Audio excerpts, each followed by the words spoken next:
Buenas tardes, muchas gracias por la invitación. Cuando me propusieron dar un seminario, pues en realidad pensé que me gustaría platicarles, en efecto, ¿no? Por qué es posible usar Machine Learning, ¿no? Lo cual está orientado al resultado, pero en realidad me gustaría hacer una introducción un poquito amplia sobre la parte astronómica, que es probablemente lo que no conocen. Entonces, pues, gracias por su paciencia, si es que me tardó un poquito en la primera parte astrofísica. Pues, si queremos estudiar las estrellas, pues, como que el primer objeto naturalmente al cual vamos a voltear es a la Vía Láctea. Estamos circunscritos en la Vía Láctea, somos una de las estrellas de la Vía Láctea, y bueno, sería como nuestro primer marco de referencia. Está el centro de la galaxia, con un hoyo negro supermasivo, los brazos espirales, que contienen polvo y gas, de los cuales nacen nuevas estrellas, se van formando, otras mueren, etc. Entonces, a grosso modo, ¿no? Digamos, de manera muy general, es como una imagen, una ilustración de lo que sería la galaxia. Si ustedes se dan cuenta, nosotros vimos en uno de los brazos espirales. Entonces, esta imagen la estamos realmente volteando y viendo de canto, ¿no? No hay nadie que esté ahí arriba y que haya tomado la imagen, ¿no? Es una proyección. Sin embargo, las naves espaciales, cuando van y observan datos, estos lo que ven es esto. La Vía Láctea vista ahora sí, con datos de una nave espacial que se llama Gaia, que ha sido y será un parteaguas moderno en términos de la astronomía. Y ustedes lo que están viendo aquí, cada punto es una estrella, que son más de 30 millones de estrellas, y lo que están mostrando ahí en color, o la barra de color, lo que indica es la metalicidad de las estrellas. Todo se compara siempre con respecto al Sol. El Sol tiene una cierta cantidad de metales sobre su superficie y vamos y comparamos con las demás estrellas, y aquí si son más rojos, los puntos que es el que tienen más metales. ¿Vale? Entonces es como la figura global de las naves espaciales modernas, y otra visión de esto mismo sería la misma Vía Láctea, pero aquí lo que estamos viendo es el gas y polvo. Entonces lo que estamos viendo son estos brazos que de canto los veíamos bien desenrolladitos como una espiral. Cuando lo ponemos como esto, solo se ve una raya que cubre precisamente todo el medio interestelar, que le llamamos la Vía Láctea, y compuesto de gas y polvo principalmente. Otra de las cosas es que dice uno, bueno, yo quiero empezar ya a estudiar estrellas, ¿no? Entonces, ha habido un elemento que ha sido muy fructífero, que se llaman cúmulos. Estos cúmulos son regiones que son relativamente jóvenes y que son relativamente espacialmente contenidas. ¿Qué quiere decir? Que dentro de los brazos espirales hay una región en la cual hay una nube que está teniendo mucha formación estelar. ¿Vale? Y cuando vamos y lo observamos con un telescopio, lo que vemos es esto. Tenemos un cúmulo de estrellas, pero tienen una propiedad muy bonita, porque en particular nacieron de la misma región y a la misma época astronómicamente hablando. Entonces, esto nos permite hacer comparaciones muy bonitas entre ellas, que de otra manera no sabemos, bajo el supuesto de que nacieron en el mismo momento y están compuestas del mismo material. Entonces, el mapa que veíamos hace rato de metalicidad nos lo quitamos de encima. ¿Cuáles son más viejas y cuáles son más nuevas? Nos lo quitamos de encima. Entonces, la comparación directa de estas cosas ha permitido hacer mucha evolución, digamos, en términos de conocimiento astrofísico. En particular, cuando uno ve estos objetos, aquí hay una imagen en el panel superior izquierdo, ¿sí? Es lo que la nave espacial ve. Ve todo ese grupo de estrellas que están ahí adentro. Pero resulta que del cúmulo no son todas, porque recuerden que estamos en una proyección, o sea, es tridimensional el asunto, pero es una proyección. Entonces voy a tener estrellas adelante y detrás. Entonces yo lo que quiero es seleccionar realmente las que pertenecen al cúmulo. Y lo hacemos viendo cómo se mueven en el cielo las estrellas. ¿Sí? Se mueven muy poquito. O sea, el paralaje es que si yo me muevo y ya el objeto está cerquita y me tapo un ojo y pongo y lo muevo, se mueve el objeto. Cuando los objetos están muy lejos, se mueven muy poquitos. Pero las naves espaciales tienen tanta precisión en sus mediciones, y entonces aquí, con sus movimientos propios, que sería esto, este grupito claramente se distingue, y entonces vemos que el cúmulo forma una figura o una disposición de sus estrellas nucleares con respecto a todo el resto de las estrellas. Entonces, en naranja están todas las estrellas que no pertenecen al cúmulo, y en negro las estrellas que pertenecen al cúmulo, y ustedes ven claramente que se forma mayoritariamente bien definido, una secuencia, una forma. Y esto es de mucho interés y mucha relevancia para estudiar estrellas. Y aquí otro ejemplo, ¿no? Donde hay otra serie de estrellas y vemos claramente cómo se forman las estrellas, ¿no? Esta es lo que se conoce como la secuencia principal, ¿vale? Entonces, independiente de que una estrella esté en la secuencia principal o no, de un cúmulo globular o no, siempre la podemos acomodar en lo que se conoce como el diagrama HR o Hertzsprung-Russell, en el cual graficamos cuál es la temperatura efectiva de la estrella, es decir, cuál es la temperatura en su superficie con respecto a cuánta luminosidad tiene. Entonces, la grafiquita, las diagonales que yo mostraba anteriormente, que salieron de forma natural en un cúmulo, pues ahora ya representado de manera teórica, forman esto que se llama el main sequence, que es la región en la cual, por cierto, las estrellas van a pasar el mayor tiempo. Una estrella como el Sol, por ejemplo, va a vivir 10.000 millones de años, y entonces la gran mayoría del tiempo va a estar aquí, en esta posición. Entonces, va a ser un poquito de interés lo que pasa antes de llegar aquí, lo que pasa después de salir de aquí, pero esta parte, el main sequence, es donde la estrella está convirtiendo energía a través de fusiones nucleares. En el núcleo está tan caliente que está transformando masa en energía por la ecuación de Einstein, mc al cuadrado, transforma, fusiona elementos y libera energía en su núcleo. Esa energía se transporta hasta su superficie de la estrella y se radia. Y se mantienen estables las estrellas con la misma luminosidad durante miles de años, millones de años y miles de millones de años. Entonces, toda esta fase que está aquí es la que se conoce como el main sequence y es la parte en la cual las estrellas pasan la mayor parte de eso. Cuando salen, van a ir hacia arriba y se van a volver gigantes o supergigantes, o van a pasar por otra fase que se llama nebulosa planetaria, y para finalmente unas estrellas van a acabar como estrellas supernova, que son estrellas que explotan, ¿sí? Y luego quedará un hoyo negro, o bien pueden quedar como estrellas que no explotan y que van a convertirse en lo que se llaman enanas blancas.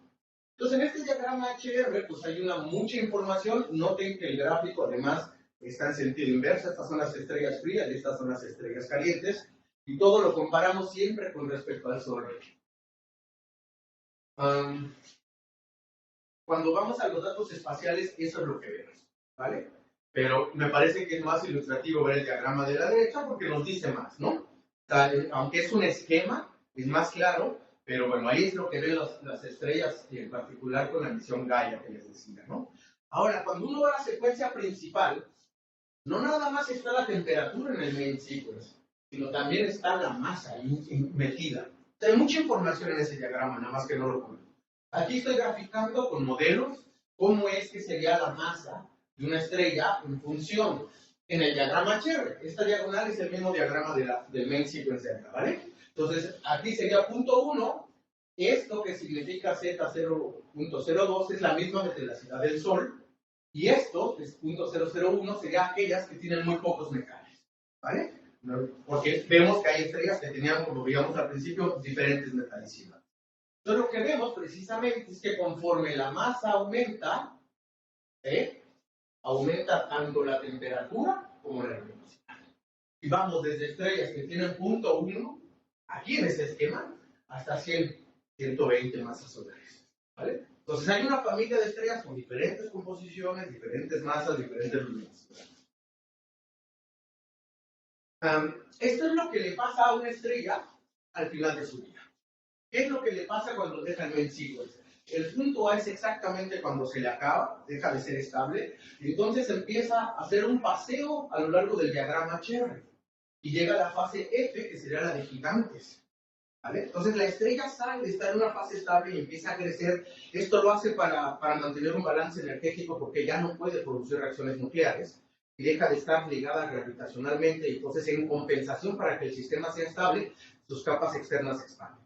Entonces se ven los cursos. Entonces en consecuencia crece en tamaño, en consecuencia crece en luminosidad y se vuelven gigantes, ¿vale? Entonces esto es lo que le pasa a una estrella tipo solar, y una estrella de 5 masas solares, pues también le pasan diferentes cosas una vez que deja su fase estable, ¿no? Aquí hay un montón de información que no voy a entrar en detalle, pero esto se ve en los cursos pues ya de física estelar, ¿no? Yo les estoy tratando de mostrar pues, como la variedad de cosas que nosotros tratamos de entender de las estrellas.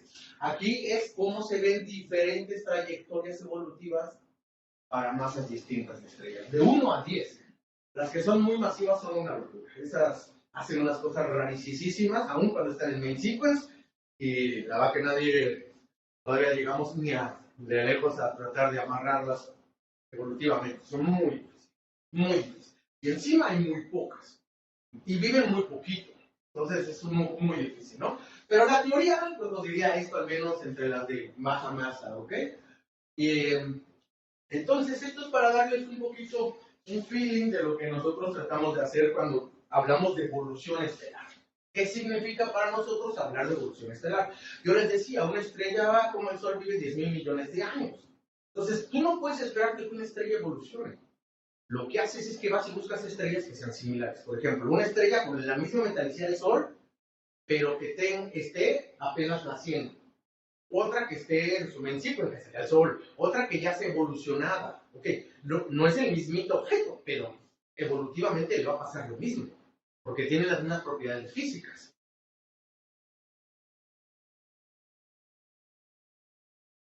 ¿Vale?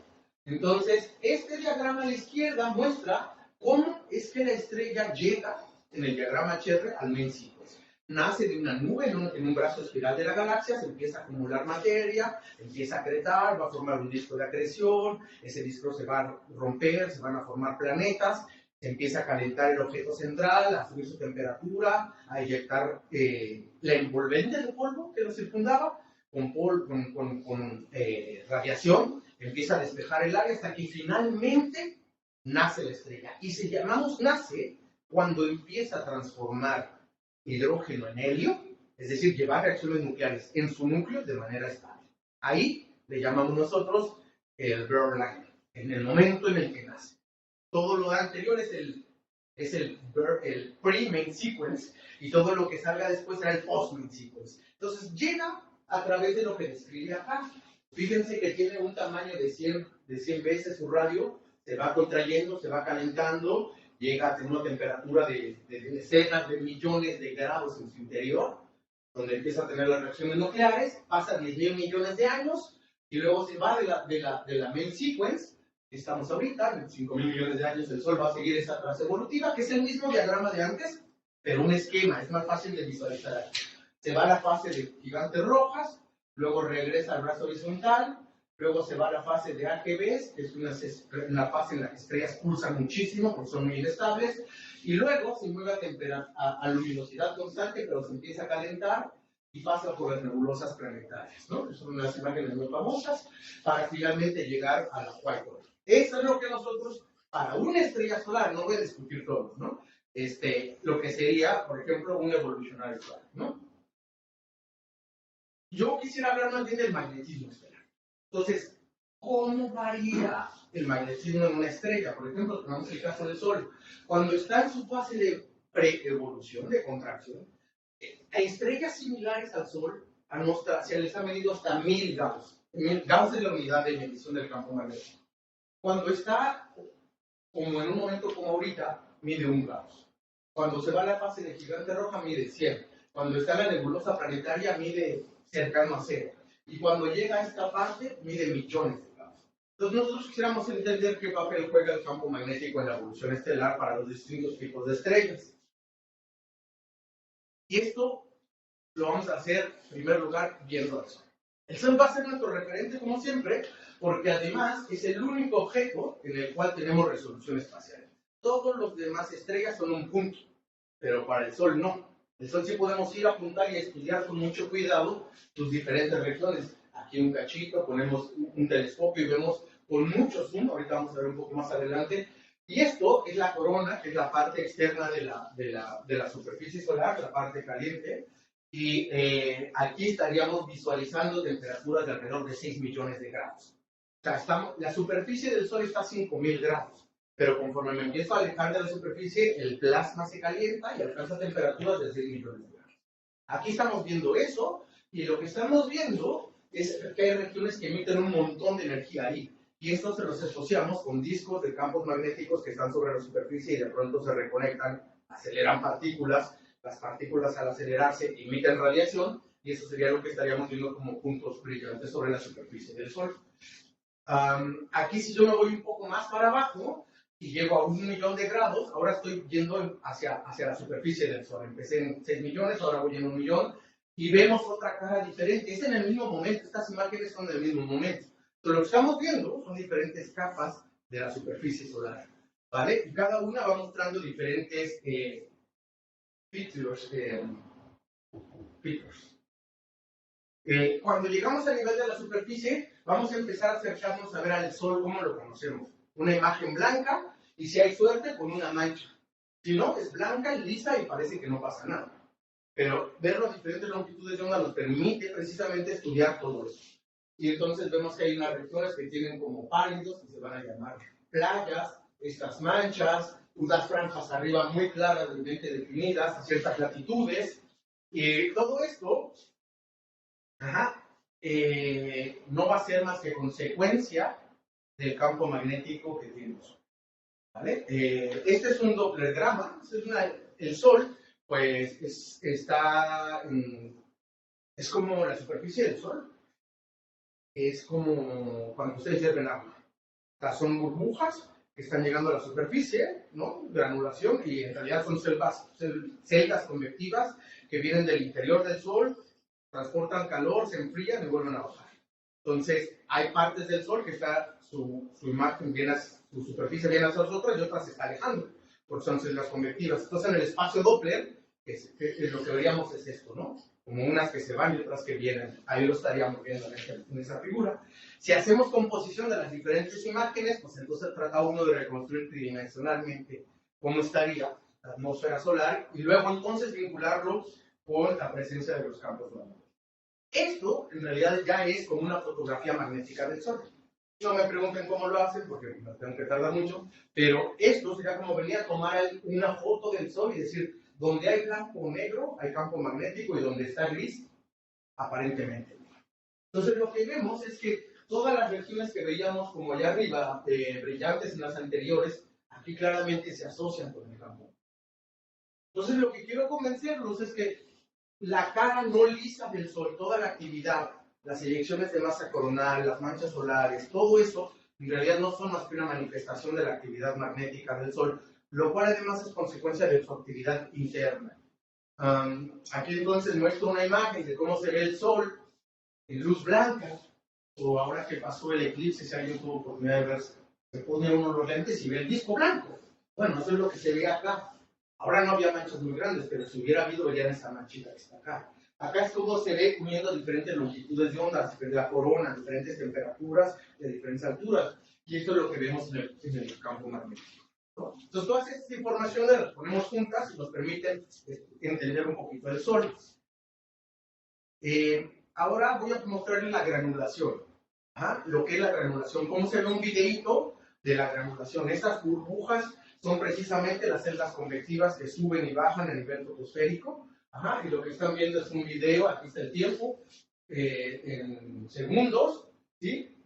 Hace ya algunos años, y esto que ven aquí brilloso es porque hay una concentración de campo magnética muy intenso.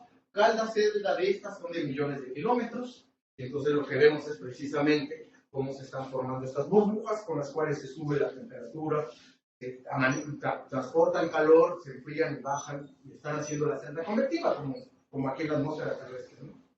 Aquí voy a mostrar una mancha solar. Es una nave que va a pasar enfrente del Sol y va a empezar a hacer un zoom, y la mancha solar que está ahí va a pasar delante de la nave está cruzando el Sol, y de pronto en algún momento se acerca mucho, le hace un zoom y pasa así y lo van a ver, ¿no? Entonces ahí ya estamos viendo una región del Sol, estamos haciendo zoom, en algún momento empiezan a aparecer las manchas solares, y esa es la dinámica que muestran. No son cosas estables, son cosas que se están moviendo, son cosas que están nunca estáticas. ¿Sí? Se están conectando y reconectando los campos magnéticos porque tienen esa propiedad, son polaridad positiva y negativa, como el campo eléctrico, y todo el tiempo se están reconectando, y entonces pues se ven oscuras porque la intensidad del campo magnético impide que la transferencia de energía sea efectiva, y entonces se ven oscuras porque están un poquito más frías que el resto de la superficie. Si la superficie está a 5.700 grados, la mancha está a 3.500. Entonces, en contraste, se ve oscuro, pero no es que ¿no? Ajá. Entonces, esta es una imagen, la pueden interrumpir cuando quieran, ¿eh? Esta es una imagen de lo que se ve, por ejemplo, cuando uno pasa frente del Sol, la nave recorrió delante y muestra la actividad de lo que es una mancha. Entonces, digamos que en esta parte lo que yo quisiera concluir es que toda la actividad que vemos en el Sol, manchas, explosiones, las reconexiones, los discos, no son más que una consecuencia de la actividad solar. Y entonces uno dice, bueno, ¿y qué produce el campo magnético? Y pues bueno, en física uno sabe que una de las maneras de producir el campo magnético es a través del efecto Dirac. En el caso de las estrellas, es que la energía que tienen, cuando el material rota, lo convierten en material magnético, en energía magnética, a través de un proceso que se llama inducción de Faraday, porque al final las estrellas están en estado de plasma, quiere decir que los electrones y los protones no están ligados. Cuando los protones giran y los electrones giran, inducen un campo magnético. Entonces eso, a grosso modo, es el efecto Dirac, que produce el campo magnético en las estrellas.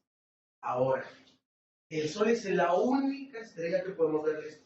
Cuando vaya yo a una estrella, toda la resolución del Sol se va a un punto y no voy a poder ver nada de eso. Entonces, siempre tener en mente que tener el Sol es el único referente que tenemos resolución espacial. Todos los demás casos vamos a ver un punto, lo cual tendrá ventajas y desventajas. Esta es la estructura interna, ya casi acabo la parte de astronomía, esta es la parte de una estrella tipo solar. Este es el núcleo, que es donde se están llevando a cabo las reacciones nucleares, el hidrógeno se está convirtiendo en helio y se gana energía. ¿Vale? Y así va a ir produciendo la estrella, ganando energía, convirtiendo elementos más pesados hasta que llega hasta el fierro y ahí se para. ¿Vale? De ganar energía. Puede seguir produciendo elementos más pesados, pero ya no va a ganar energía. Entonces, aquí adentro se están llevando las reacciones nucleares y luego la energía se transporta por radiación. La manera efectiva de transportar la energía es con fotones. Pero llega una etapa en la que ya no pasa eso, empieza la convección y las celdas convectivas van a ir desde aquí hasta acá. ¿Vale? Entonces, esa es la estructura interna de una estrella que le vamos a llamar tipo solar. Todas las estrellas que tengan la misma estructura interna se van a llamar tipo solar. Y al magnetismo, cuando veamos magnetismo en esas estrellas, vamos a creer que se produce igual que en el Sol, con un defecto Dirac. ¿Vale? Bueno, me falta nada más decir algo. El efecto o los modelos magnetohidrodinámicos, la gente que se dedica a reproducir esto en términos de magnetismo al interior de la estrella, propone que el dínamo tiene lugar aquí, en la tacoclina, que es la zona de transición entre la radiativa y la convectiva. ¿Vale? Ahí es el modelo que mejor, el que mejor reproduce las observaciones, ¿vale? Y ahí opera. Entonces, yo espero que todas las estrellas que sean solares pues tengan un efecto solar muy parecido, con un efecto dínamo. Pero resulta que si la masa de la estrella es inferior a 0.5 veces la mitad de 0.35 aquí, o aquí dice 0.5, pero 0.35, ¿no? De lo que tiene la masa, entonces toda la estrella es convectiva. No hay zona de radiativa. Y si la estrella es mayor a 1.5 veces la masa del Sol, entonces la zona convectiva es interna y la radiativa es externa. Entonces no podemos hacer o llamar a nuestro efecto dínamo solar para explicar el magnetismo en estos, y ese es otro tema de investigación, ¿vale? Nada más se los puntualizo para que veamos que hay preguntas de interés en este campo. Ahora, yo tengo una estrella que yo conozco al Sol, que ya vi que tiene sus manchas, que tiene resolución, tiene granulación, tiene ahí todas esas cosas que vimos, pero cuando yo lo vea de lejos, es decir, cuando veo una estrella, voy a ver un punto, y yo lo que voy a ver es la escala global del magnetismo. Y la mayoría de los casos se modela un dipolo, como en el caso de la Tierra. Tenemos un campo magnético que es un dipolo prácticamente, ¿no? O que su gran configuración es un dipolo. Lo mismo en las estrellas, es un dipolo. Es una de las maneras más simples de modelar el campo magnético a gran escala. En el caso del Sol tenemos resolución y vamos a la superficie, podemos medir, digamos, el campo en un cachitito aquí adentro. Pero ya cuando una estrella está lejos no vamos a poder ver eso. Vamos a ver la escala global de la estrella, ¿vale? Entonces, la configuración más simple de modelar el campo magnético es un dipolo. pero también existen cuadrupolos, octopolos, que es como configuraciones magnéticas más complejas, ¿vale? Y esto se hace con la expansión de los armónicos esféricos, y ahí está una ilustración de cómo se ven los armónicos esféricos, va sumando, tú dices, no, pues la estrella es 90% un dipolo y 5% es octopolo, y así le empiezas a sumar y haces configuraciones magnéticas muy complejas, que además la experiencia nos ha mostrado que se requieren para reproducir el magnetismo en otras sistemas. O sea, no es que nos guste complicarnos la vida, lo mejor sería un dipolo y ya está, pero da resultado que la experiencia muestra que se requieren muchas veces órdenes superiores en la expansión para poder reproducir los datos. Eso no me interesa. ¿Qué hora es? Perdón, no sé cuánto es. 12:26. Bueno, un poquito nada más de básico, ¿no? ¿Cómo se estudia el campo magnético? ¿Cómo lo vamos a medir? Bueno, se va a medir a través de la espectroscopía. La espectroscopía es que llega la luz, uno le saca el espectro y ve diferentes líneas, y las líneas te van a decir que ese compuesto está presente en la atmósfera de ese objeto. Y aquí está el clásico del hidrógeno, que en realidad cada línea espectral está asociada a una transición entre las diferentes capas de electrones. Es decir, en eso la física cuántica te dice que los electrones no pueden tener cualquier energía con respecto al núcleo, sino que están cuantificados. Eso es lo que ahí viene la palabra cuántica. Y entonces no pueden tener cualquier posición, tienen que tener ciertas posiciones. Cuando pasas de una a la otra, la energía que hay entre una y otra tiene exactamente la longitud de onda que va a tener la línea espectral. Entonces así es como vamos a saber. Y ese es el clásico caso de un átomo de hidrógeno, ¿vale? Aquí está, por ejemplo, algunas de estas transiciones, ¿no?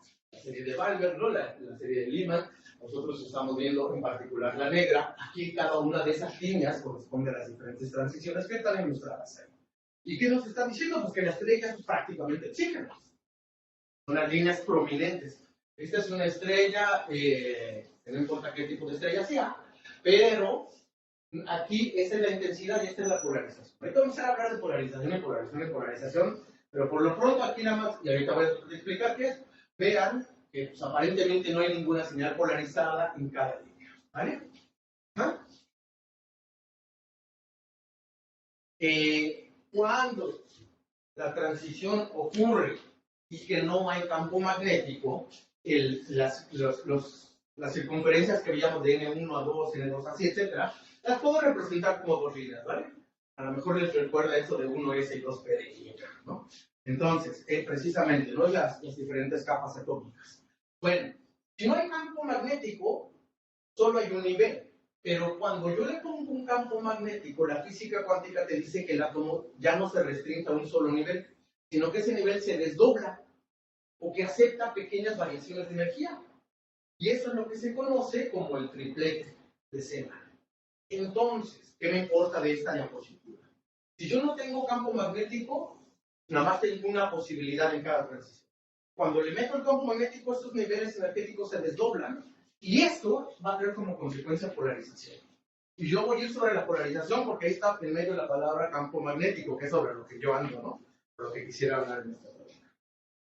Esto es cómo se vería el espectro cuando esos niveles se desdoblan, cuando no hay campo, cuando el campo está orientado ya sea hacia mí o perpendicularmente, cómo se ven esos niveles. Ajá. Entonces se empiezan a ver los desdoblamientos, ¿vale? Entonces, esto que está ahí, el caso que no es el A, son los que van a ser de interés para nosotros. Porque ahí yo puedo decir entonces que la estrella está magnética.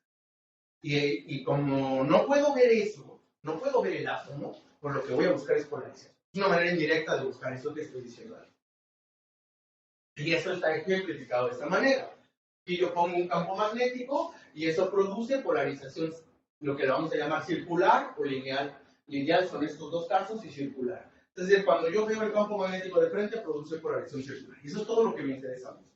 Y si yo voy a las estrellas y mido polarización, luego entonces abre este campo magnético, luego entonces empieza a echar a andar la maquinaria para atrás, ¿no? Ok, aquí ya está un espectro, una estrella que sí es magnética, y ahora yo veo que sí tiene campo. Entonces, a partir de medir esto, ya puedo saber cuál es el campo magnético de la estrella, y entonces ya empiezo a vincularlo con lo que eran los resultados de hace rato que mostraba en el diagrama H. Aquí hay otra estrella mucho mayor, mucho más magnética. Esta es una white dwarf y estas tienen del orden de decenas de millones de Gauss. ¿Vale? El Sol, recuerden, tiene un Gauss, ¿no? Y cuando llegue a su fase evolucionada va a tener de decenas de millones de Gauss. Ahora, en cada línea espectral, la polarización se puede modelar teóricamente, y aquí estaría 3 líneas espectrales, la polarización lineal y la polarización circular. Tiene formas muy raras, pues porque la orientación es un aspecto fundamental, ¿vale? Y además es toda la estrella integrada, ya no estoy definiendo un punto, sino es la integral de todo. El vector, en realidad el campo magnético es vectorial, entonces tengo que tomar la polaridad en cuenta. Aquí, ¿cómo lo hacemos? Simulamos la estrella con un montón de puntitos, y en cada puntito ponemos un campo magnético, ¿no? Bueno, global, y luego a cada punto le calculamos su firma y luego sumamos todas las señales y por fin tenemos una señal resultante. ¿Vale? Aquí les voy a poner, por ejemplo, cómo varían esas polarizaciones cuando un dipolo que está hacia ustedes empieza a variar. Entonces la polarización circular, vean, la que sería esta, pues varía según la cara que estamos viendo magnética del Sol. ¿Vale? Entonces si tiene mucho campo, pues yo veo mucha señal y conforme empieza a volverse de polaridades casi equilibradas, la señal se atenúa. Entonces, este es otro caso en el cual el dipolo pues, está puesto de una manera inclinada, de tal manera que nunca se anula y siempre tengo la polarización, que varía muy poquito, pero sí varía. ¿Vale? Entonces, yo sobre lo que voy es sobre esas señales polarizadas, y en los espectros de las estrellas, lo que está arriba es lo que los espectrógrafos me dan, los instrumentos. En realidad, cubrimos longitudes de onda desde 1800. Aquí nada más estoy mostrando uno, hasta 5200, pero hay 2 SDs. Entonces, cada espectro en realidad son del orden de 250.000 puntos. Y yo tengo que modelar los 250.000 puntos por el número de superficies en las cuales dividir mi estrella, calcularles a todas la señal, integrarlo, venirlo a comparar, etc. Entonces empieza a volver una tarea hartamente difícil en términos de costos. Y por ahí va a venir precisamente el interés de trabajar con Machine Learning. Aquí estoy poniendo el caso de una estrella muy magnética, en la cual pues, vemos diferentes líneas espectrales y su señal polarizada, ¿vale? Y ahorita voy a mostrar otras en las cuales el campo magnético es muy débil. Bueno, aquí es un zoom todavía mayor, ¿no? Como es muy grande el espectro, si lo muestro así no muestro nada, ¿no? Entonces empiezo a hacer zoom y aquí ya ven, ¿no? La señal polarizada en esta línea, y eso es lo que yo quisiera. Pero eso solo sucede con estrellas que son muy magnéticas, porque resulta que si la estrella es muy débil o tiene un campo magnético pequeñito, yo no veo nada. Como es el caso de ahí, cuando le hago un zoom, pues yo veo que no veo nada. Entonces yo diría, no tiene campo magnético la estrella. Pues no necesariamente. Si la gente sigue un método de sumar todas las líneas para vencer el ruido, porque el ruido es blanco, y entonces hacemos una firma promedio, y entonces obtendríamos la intensidad arriba, la polarización aquí abajo, y esto nos dice que la estrella es magnética. Y es así como sabemos que la estrella es magnética.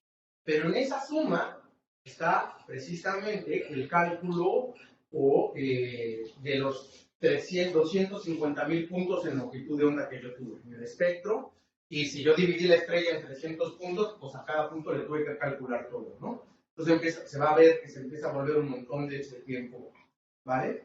En algún momento se me ocurrió con un estudiante que él sabía de esto, yo no sabía nada. Yo trabajé brutamente, hice cálculos para hacer un regresor y pues pedí tiempo en supercómputo para hacer esos espectros y sumarlos y eso. Y un día se lo di al estudiante y le dio flojera y iba a hacer todos los datos y regresó y me dijo, aquí está, porque los resultados, ¿qué es eso? Y pues me mostró la gráfica y era una chulada, ¿no? Pues era Machine Learning, era un regresor. Pues yo le había calculado 150.000 casos y él agarró 300 o 500 o 1000, hizo un regresor y me entregó los resultados, que eran brutales, ¿no? Y ya después publicamos eso en un artículo en el cual mostrábamos pues, precisamente que le podíamos dar nosotros señales y que el regresor pues nos daba perfectamente el valor del campo magnético, ¿no? Entonces, pues eso a mí me abrió un mundo, ¿no? Porque yo pues, decía, bueno, para cada estrella hay que hacer esto, ¿vale? Entonces, pues hay tantas estrellas, ya habíamos visto 30 millones, ¿no? En el otro, ¿no? Entonces, imagínense, es prácticamente muy difícil, entonces hay que buscar un método eficaz. y pues Machine Learning se propuso como una buena alternativa. Ahí habíamos probado distintos regresores muy simples, pues yo no soy de esta área, yo lo hice como Dios me dio a entender. Y bueno, luego afortunadamente empezamos a trabajar con Irving y Joan y fuimos un poquito más ahí, ya no nada más metimos la cuestión de hacer un regresor, sino ahora nuestro interés era el inverso. Yo antes agarraba un código, le daba una configuración magnética, me daba una firma, esa firma la usaba para entrenar y que me regresara uno de los parámetros observables. Ahora hicimos la aproximación inversa. Vamos a entrenar para que sepa producir las firmas. O sea, nosotros le damos la configuración y él produce las firmas. Y eso pues nos llevó precisamente a todo un trabajo que acaba de culminar, con muy bonitos resultados. Y entonces, pues bueno, en el modelo en particular usábamos 8 parámetros libres, que todos se usan para describir la orientación del campo magnético y de la estrella con respecto a nosotros, su intensidad, etc. Y pues después de mucho esfuerzo, logramos, digamos, como obtener algunos resultados muy bonitos. Esto, de hecho, es una presentación que le logré a Joan, que hace algunos meses ya atrás, esto fue por ahí del año pasado, creo que en noviembre me parece, ¿no? Eran los resultados que en ese momento estábamos obteniendo y lograba reproducir, aquí están comparados en la firma Truth contra el Predicted, para uno de los casos en los cuales ahí estaba un modelo con los 8 parámetros libres y lo presentaba en el cuartil 85 usando la métrica MAPE. Nos íbamos al 95 y seguían estando muy bien la reproducción de los parámetros, lo cual nos dejó muy contentos y pues fue todo un logro y nos sentimos muy satisfechos. Este es el 95 y bueno, sí, aquí ya empieza a haber un poco de problemas, pero valga la pena decir que este sería como la intensidad, una línea espectral que estábamos viendo antes, y esta la polarización circular, que es la que prácticamente nos importa. La lineal, que serían esta y esta, observacionalmente en muy pocos casos vamos a disponer de ella. Entonces le dimos mucho pegue al I y al B. Además fue natural que la red aprendiera así porque las escalas son muy diferentes. Este pues está 3 o 4 órdenes de magnitud arriba de este y este está 1 o 2 órdenes de magnitud arriba de este y este. Y aunque se procesaron los datos, se escalaron, se hicieron todo lo que se quiso, pues la red le cuesta un montón de todas maneras seguir reproduciendo las señales polarizadas de distintas escalas, donde unas están a 10 a la menos 6 y otra va entre 0 y 1. Entonces, aún con todo el preescalado y el pretratamiento, y aún así bueno, yo considero muy contento con estos resultados. Aquí es otra métrica, el Mr. Error, y este era el peor escenario que el MAPE veía, ¿no? Y pues ahí están los dos incluidos, lo cual nos daba mucho gusto. Y luego lo que hicimos fue meter un código en el cual simulábamos una estrella que rotaba y que nosotros la observamos como va a pasar en la realidad. Agarra uno una estrella y la observa a lo largo del periodo de rotación distintas veces y eso te permite encontrar una solución única a toda su configuración global. Entonces hicimos las simulaciones, o lo que se llaman observaciones sintéticas. Tú simulas la estrella, te la das como si fuera una incógnita y la red te tiene que regresar los parámetros. Nos funcionó muy bien y aquí estaba uno de esos ajustes en intensidad, polarización lineal Q y U y en polarización circular. Y vean que en polarización circular, que es la que prácticamente nos va a interesar, estaban muy bonitos los ajustes. Y este era, bueno, nuevamente, a ver, este era el 75, este era para el 85, y ahí están los valores de lo que era el modelo real y el predicho por el algoritmo. Ya esto pasó por una, no sé si algunos de ustedes vieron la presentación de Joan, ahí le metió poblaciones y no sé qué para predecir, cosas que yo no entiendo, bueno, sí entiendo ahora, gracias a ellos, o medio digo que entiendo, pero no. Y la idea precisamente es que uno tiene un montón de observaciones, estas ya son observaciones, ¿vale? Que uno observa, entonces cuando tú las pones todo, al final de cuentas, tú lo que logras es mapear tu estrella y reproducirla, cómo se ve a su nivel de la esfera. ¿Vale? Entonces, ya con esto en mano, pues entonces regresamos otra vez para arriba al diagrama Cherry y vamos a estudiar cómo se ven aquellas estrellas que están llegando a secuencia principal, aquellas que están saliendo, cómo se comparan en las distintas masas, cómo se comparan en distinta estructura interna. Digamos que unas son completamente convectivas, otras son las que llamamos tipo solar, y otras son masivas, que tienen la estructura inversa al Sol, y eso nos va a permitir, pues ese es el tema de investigación, digamos, en el cual pues, yo trabajo, ¿no? Que es magnetismo estelar. Y la verdad es que hay un montón de trabajo que sacamos con Iván y queda pendiente un montón de trabajo y ya todo tiene que pasar por Machine Learning, ¿no? Para mí. Porque precisamente no hay otra manera. No es que me guste, no es fancy, no es sexy, es que es obligado ya, ¿no? Para mí. Y además de que las otras dos cosas son ciertas. Gracias.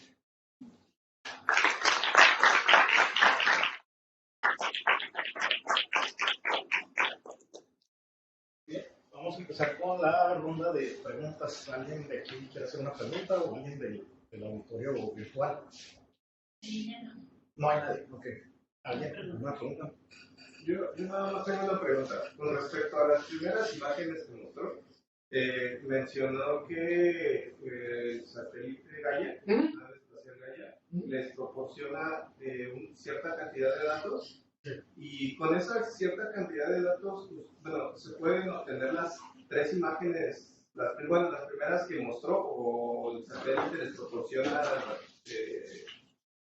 una cantidad de datos diferentes para obtener las diferentes imágenes. Ajá. Así que a partir de esos datos que le proporciona por medio de algún tipo de procesamiento, se obtienen las imágenes, por ejemplo, que nos mostró usted, que está la de Canto, donde está No, esta parte de... no. Esta, de hecho, lo voy a poner aquí. Esta es la manera en que para nosotros como científicos es la correcta de verla y visualizarla, porque se llaman coordenadas galácticas. ¿Vale? Entonces el centro de la galaxia es el 0, ¿no? Y tú te mueves hacia la derecha en una coordenada y en altura hacia la otra. ¿Vale? Entonces esta para nosotros es lo que se llaman las coordenadas.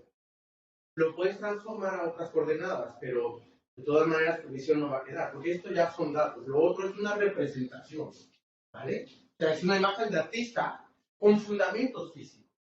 ¿Sí? O sea, tú tienes tus datos, tú sabes cómo es, y con datos tratas de reconstruir en una imagen proyectada cómo se ve la galaxia. Pero en realidad es vista de artista, digamos así. Visualización artística. Pero tiene fundamento físico. No es de que alguien se le ocurrió, te voy a dibujar así con 2 brazos. No, tiene 2 brazos, ¿no? Y lo sabemos porque hay un montón de métodos de deducir eso. ¿Vale? Entonces, esta que se llama vista de artista es lo que precisamente la puse porque la mayoría de la gente ubica una galaxia con esto.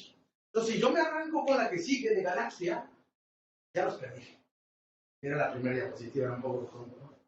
Entonces dije, yo voy a tratar de decir cómo las galaxias que uno ve en la web, ¿no? Con el Hubble o con el James Webb, que ahora está llegando con el infrarrojo, pues ve galaxias 1 que tienen esta forma. En el caso de nuestra galaxia, pues los datos llegan de otra manera, ¿no? Y están representados más bien así. Y allá adentro hay un titipuchal de trabajo detrás. Porque la misión lo que hace es que agarra una estrella y tiene 2 filtros, que 2 filtros serían como de todo el espectro electromagnético, ¿no? O sea, digamos que todo este es el espectro electromagnético, ¿no? Y esta es la longitud de onda. Ajá, este es lambda, aquí están, digamos, los rayos X y acá están las ondas de radio. Agarras un cachitito, aquí, ¿sí? Y estas 2 es lo que te proporciona Gaia. Y le echan teoría para atrás. Brutal. De tal manera que logran hasta deducir la composición. Pero hay mucho modelaje detrás. ¿Vale? Por eso es que este gráfico te habla de la cantidad de metales que tienen.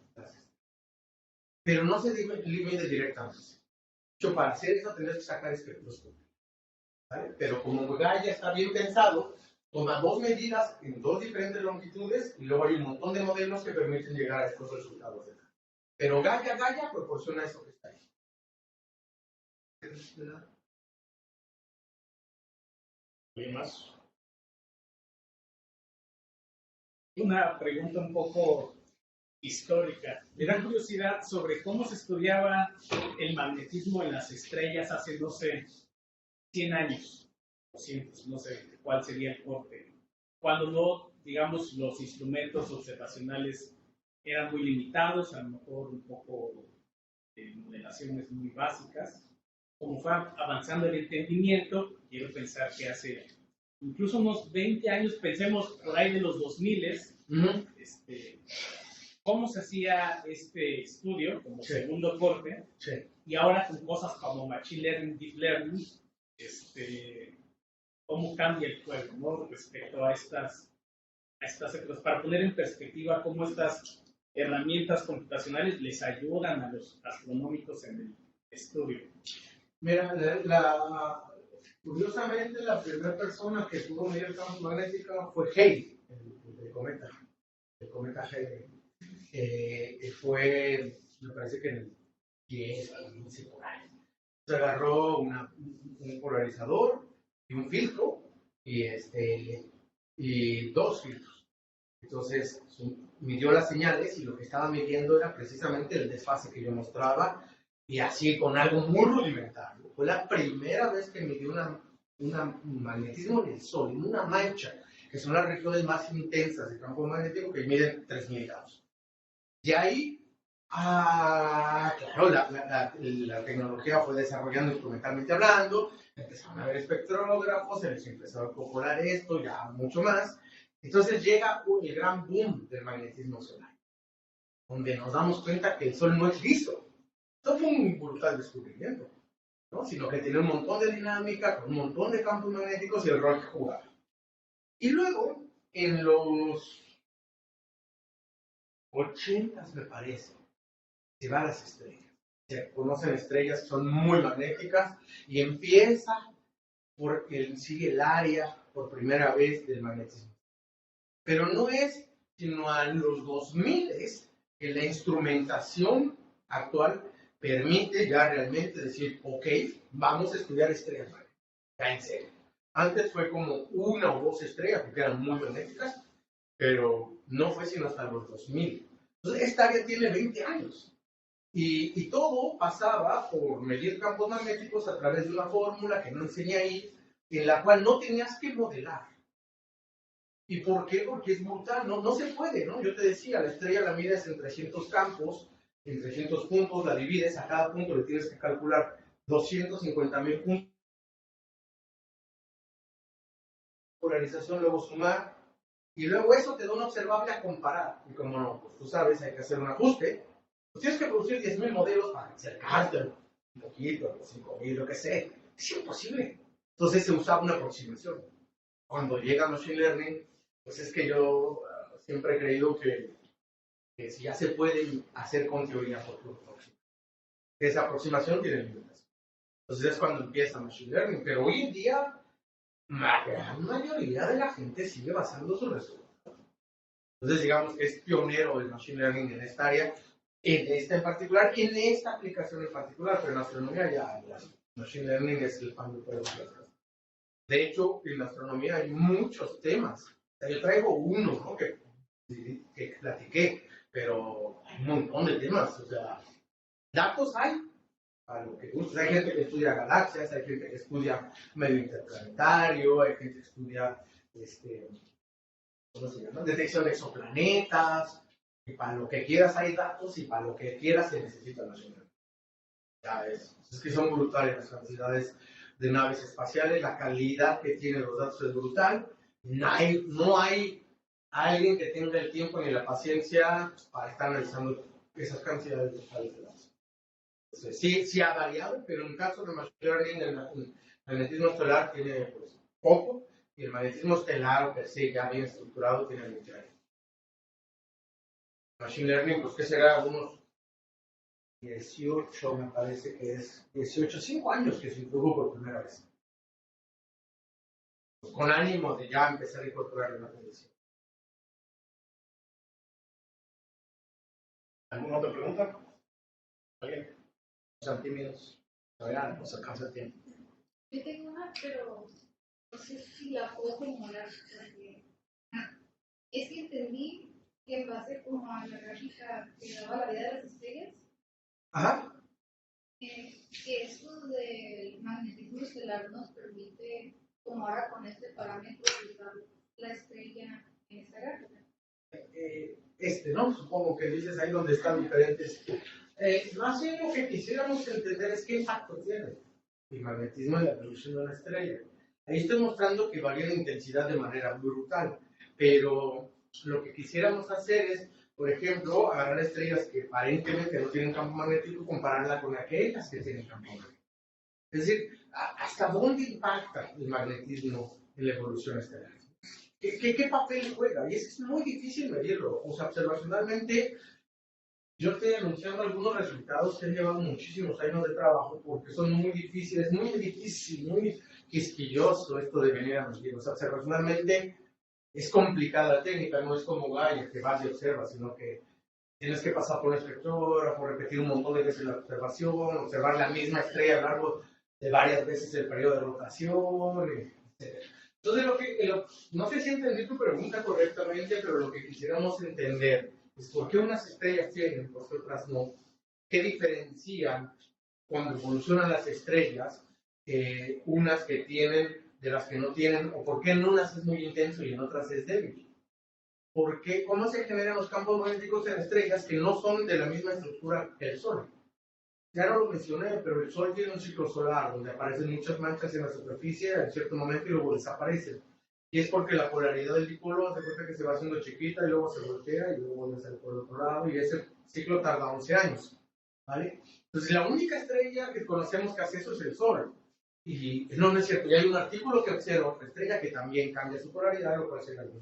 Pero eso lo sabemos explicar en el Sol porque es su estructura interna, pero y en las otras estrellas que no tienen la misma estructura, son problemas abiertos que quisiera que en esos casos se circunscribe, digamos, este campo de investigación. Pero su objetivo final precisamente es tratar de entender pues, el rol que tiene el campo magnético, y más aún qué es lo que lo hace variar, por ejemplo, en estas escalas tan brutales, ¿no? Que pasa de 1 a decenas de millones en intensidad, ¿no?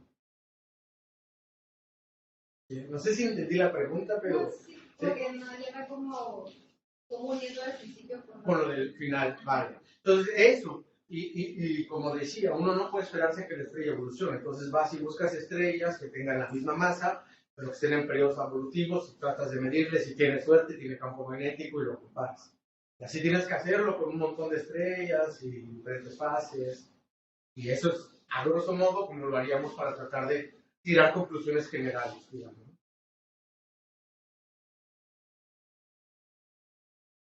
¿Alguna otra pregunta? Yo tengo una. Sí. Es relacionada. Estoy muy enfocado en la cuestión de instrumentación. Sí. Y me interesa saber qué tipo de sensores utilizan para adquirir, por ejemplo, el video que mostró de cuando pasaba una nave o algo así enfrente de una estrella. ¿Qué tipo de sensores? ¿Son sensores iguales que los de las cámaras? ¿Es un CCD tradicional?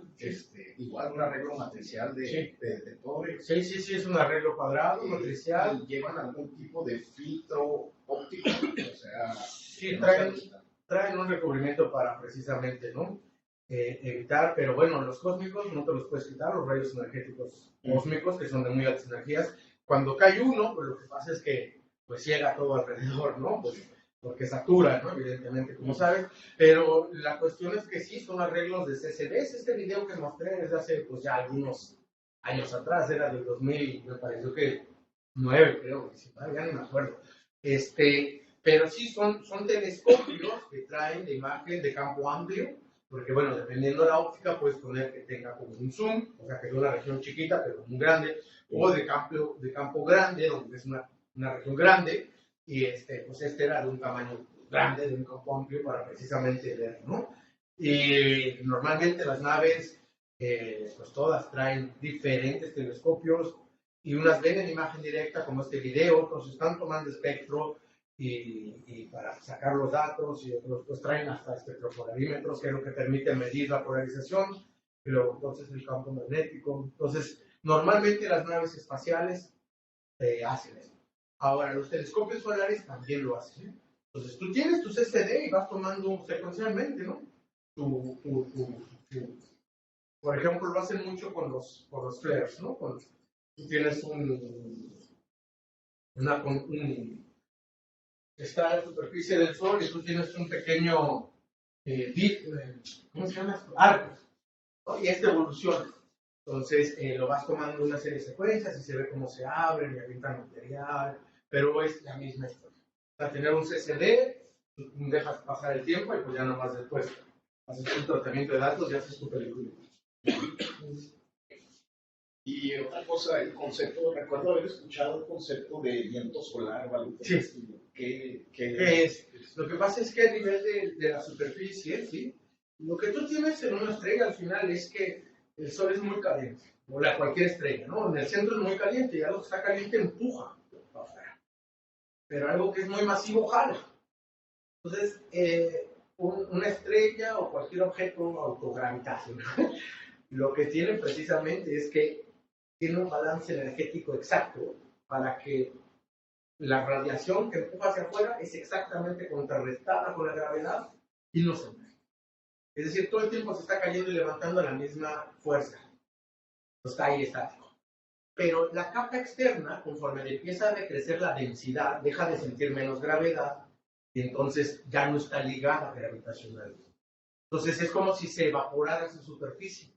Y entonces empieza a viajar, se escapa del Sol y viene hacia nosotros, barre todo el medio, pasa por todos los planetas, llega hacia nosotros, y las partículas cuando salen del Sol viajan en el plasma a través de las líneas del campo magnético que arrastra del Sol, y entonces el viento solar son esta capita muy tenue en densidad que ya no alcanza a ligarse gravitacionalmente y empieza a fugarse del Sol, y todo el tiempo se está evaporando, sería como una especie de evaporación, ¿no?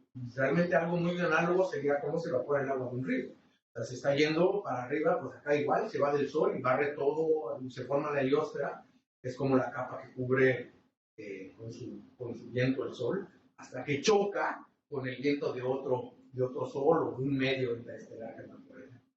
Pero el viento solar es eso, es esta capita del Sol que está. Muy bien, muy interesante. Gracias. ¿Alguna otra pregunta? No. Ok. Yo tengo una última. Esta es una pregunta más bien de perspectiva.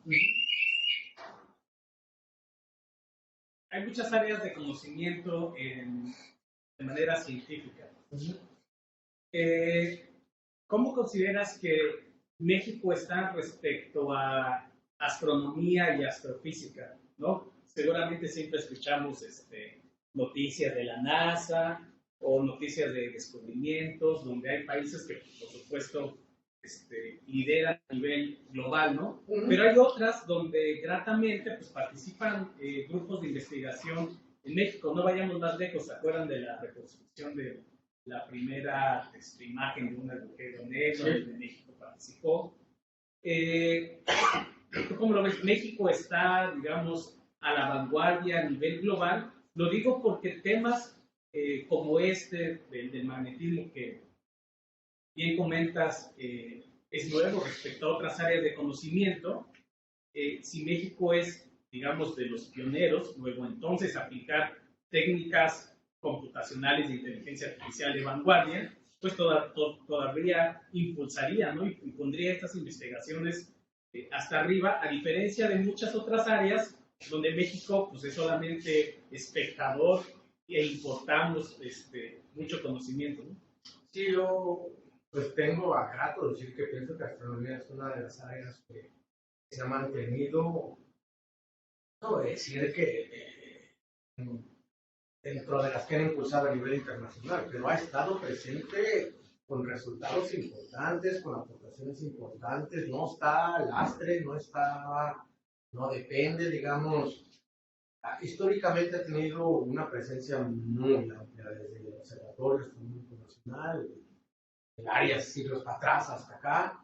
México ha participado, siempre ha destacado y hemos tenido la suerte de contar con grandes investigadores nacionales y extranjeros que han dado apoyo en momentos claves, ¿no? Tenemos un Observatorio Astronómico Nacional que es el reflejo de cuánto se apoyaba y cuán vanguardista era México en su momento en términos de aportación.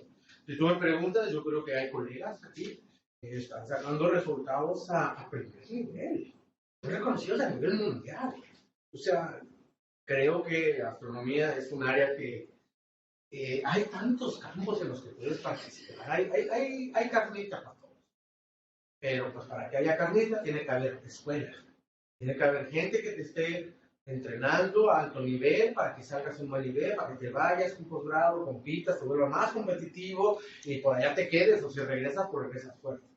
Pero sí, yo pienso que me pienso, considero, y no es una impresión porque esté ahí, porque sé que varias gente lo ha dicho en varios seminarios históricos, comparativos de diferentes áreas. La astronomía ha sido una de las áreas en las que se ha mantenido y que tiene mucho peso, ¿no? En la ciencia y en el desarrollo impulsó que llegara el Internet a México, por ejemplo, gracias a la astronomía llega el Internet a México, etc.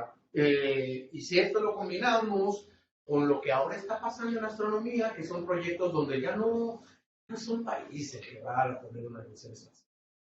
Una cantidad brutal de países que inyectan millones y millones de dólares y todos tienen derecho a explotar los datos.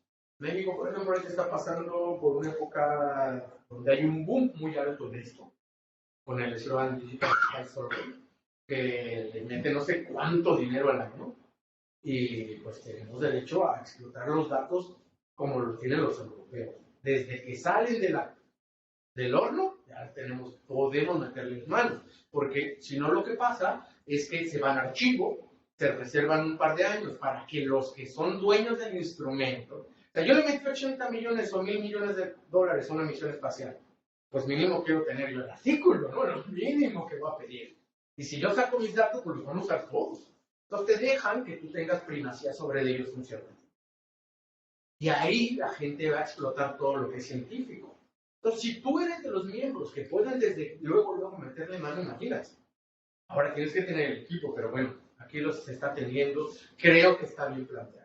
Y aparte está esta cosa donde yo veo que varias gente, pues también le gusta incrustarse en varias áreas, instrumentación, ciencias de cómputo. Entonces, como que parece que estuviéramos siempre clavados solo ahí en astronomía, ahí nada más viendo cositas y grafiquitas y chunchitos, pero en realidad siempre estamos tratando de buscar dónde sacar un poco más, ¿no? Desde instrumentación, ¿no? Con los SDs, que pues también es un desarrollo de la astronomía, un machine learning que te permite atacar cosas que de otra manera sería imposible. Entonces pienso que en general está bien. Ha estado y pienso que en un tiempo todavía razonablemente mediano seguirá estando bien parada a nivel internacional. Muy bien. ¿Alguna otra pregunta? ¿Nadie? ¿Nadie? Ok. Bueno, voy a leer el reconocimiento que se lo vamos a hacer llegar por correo. Muchas gracias. Ahorita puedes digitarlo. Dice el Centro de Investigación Científica de Educación Superior de Ensenada, otorga el presente reconocimiento al doctor Julio Ramírez Vélez por impartir el seminario visitando estrellas magnéticas. ¿Es posible usar Machine Learning? Y lo firma el mero de aquí.